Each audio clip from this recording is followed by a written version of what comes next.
दिल्ली।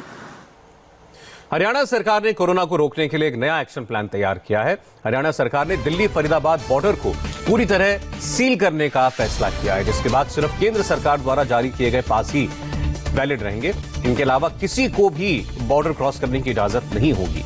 आपको बता दें कि दिल्ली से लगने वाली नोएडा और गाजियाबाद की सीमाएं पहले से ही सील हैं।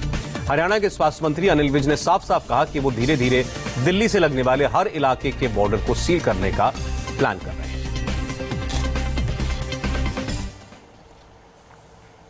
तो दिल्ली फरीदाबाद बॉर्डर भी अब पूरी तरीके से सील कर दिया गया है। बड़ी खबर है, दोपहर 12 बजे तक ही एंट्री की जा सकती है और वो भी वैलिड पास के साथ। जो डॉक्टरों को, बैंक कर्मियों को और पुलिस कर्मियों को भी सामान्यता नहीं मिलेंगे। केवल केंद्र सरकार का पास जिसके पास होगा उसी को ये एंट्री दी जाएगी दिल्ली और फरीदाबाद के बीच में। दिल्ली में काम करने वालों को दिल्ली में ही रहने की हिदायत दी गई है हरियाणा सरकार की तरफ से।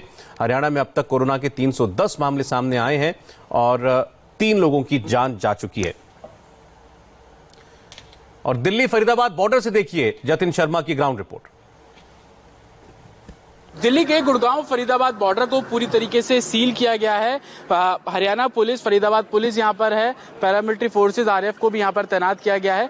दरअसल दिल्ली में कोरोना के बढ़ते मामलों को लेकर हरियाणा सरकार ने यह फैसला लिया था कि दिल्ली और जो फरीदाबाद का बॉर्डर है उसको पूरी तरीके से सील किया जाएगा। हालांकि आज दोपहर 12 बजे तक एसेंशियल सर्विस से जुड़े लोगों को फरीदाबाद के अंदर दाखिल होने की इजाजत जो है वो यहाँ पर दी जा रही है। लेकिन दोपहर 12 बजे के बाद से किसी को भी दिल्ली से फरीदाबाद जाने की इजाजत नहीं दी जाएगी। यहां तक कि एसेंशियल सर्विस से जुड़े लोगों को भी ये इजाजत नहीं दी जा रही है, चाहे वो डॉक्टर्स हो या पुलिसकर्मी हो, किसी को भी दिल्ली से फरीदाबाद जाने की इजाजत नहीं दी जाएगी। और आप देख पाएंगे कि तमाम जो पुलिसकर्मी हैं वो यहाँ पर तैनात है। सर, क्या ऑर्डर है? दोपहर 12 बजे तक आप अलाउ कर रहे हैं अंदर जाने के लिए?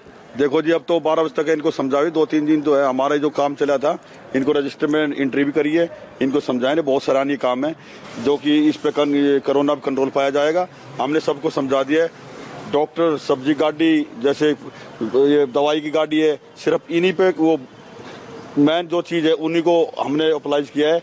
वो भी जाएगी तो सिर्फ 12 बजे तक जाए, जैसे डॉक्टर वगैरह है। बाकी 12 बजे के बाद सब पे बैन लगा दिया गया है। अब जो हमारा आंकड़ा बढ़ रहा है वो दिल्ली की वजह से, दिल्ली में क्योंकि कोरोना बहुत हद तक फैल गया, दिल्ली से जितने भी अब सोनीपत में केस आए हैं उनकी बैकग्राउंड दिल्ली से है, झज्जर में आए हैं उनकी बैकग्राउंड दिल्ली से है, पानीपत में आए हैं उनकी बैकग्राउंड दिल्ली से है। तो दिल्ली की वजह से अब ये हमारे प्रदेश में कोरोना बढ़ रहा है।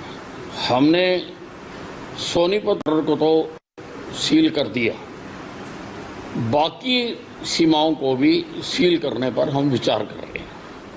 पूरी तरह से सील किया जाए? हाँ, पूरी तरह से सील किया जाए। भाई, मुझे तो अपना प्रदेश बचाना, मुझे हरियाणा बचाना, इसलिए दिल्ली के अगर कर्मचारी हरियाणा में रहते हैं तो दिल्ली के मुख्यमंत्री उनका वहीं रहने का इंतजाम करें, वहीं उनको रखें, और अगर उनमें कोई संक्रमित हैं तो वहीं उनके इलाज करें। अब वो हमारे प्रदेश में आकर और यहाँ पर अगर संक्रमण फैलाते हैं तो हम इसकी इजाजत बिल्कुल नहीं।